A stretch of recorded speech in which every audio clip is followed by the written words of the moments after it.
ഇപ്പോൾ നൽകാൻ കഴിയുന്ന ഒരു പ്രധാനപ്പെട്ട വാർത്ത, ഒരു മുഖ്യമന്ത്രി ഒളിവിലാണ്, ED വലവിരിച്ചിരിക്കുന്നു, തിരച്ചിൽ ആരംഭിച്ചിരിക്കുന്നു എന്നുള്ള വാർത്ത തന്നെയാണ് ഇപ്പോൾ നൽകാൻ കഴിയുന്ന ഏറ്റവും പ്രധാനപ്പെട്ട വാർത്ത. ഭൂമി തട്ടിപ്പ് കേസിലും കള്ളപ്പണം വെളുപ്പിക്കൽ കേസിലും ED ചോദ്യം ചെയ്തിരുന്ന ജാർഖണ്ഡ് മുഖ്യമന്ത്രി ഹേമന്ത് സോറൻ ഒളിവിലാണ് എന്ന് പുറത്തു വരുന്ന വാർത്ത. BJP ആണ് ഈ ഒരു ആരോപണം ഉന്നയിച്ചിരിക്കുന്നത്. BJP MP നിഷകാന്ത് ദുബെയാണ് തൻ്റെ ട്വീറ്റിലൂടെ ഈ ഒരു കാര്യം പറഞ്ഞിരിക്കുന്നത്. അദ്ദേഹം പറയുന്നത്, സോറൻ 27-ാം തീയതി, അതായത് ജനുവരി 27-ാം തീയതി റാഞ്ചിയിൽ നിന്ന് ദില്ലിക്ക് തിരിച്ചിരുന്നു. അദ്ദേഹത്തിനോടൊപ്പം തന്നെ സ്പെഷ്യൽ പോലീസ് ഉദ്യോഗസ്ഥൻ ഉണ്ടായിരുന്നു. അദ്ദേഹത്തിൻ്റെ പേര് അജയ് സിംഗ് ആണ്.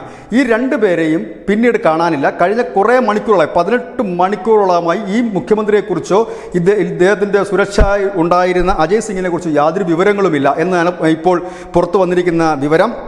ജനുവരി 20-ന് ഈ ഹേമന്ത് സോറനെ ED ചോദ്യം ചെയ്യുന്നു. അതിന് തൊട്ട് പിന്നാലെ അതിന് 29-ാം തീയതി ചോദ്യം ചെയ്യാൻ ഹാജരാകണമെന്നും പറഞ്ഞിരുന്നു.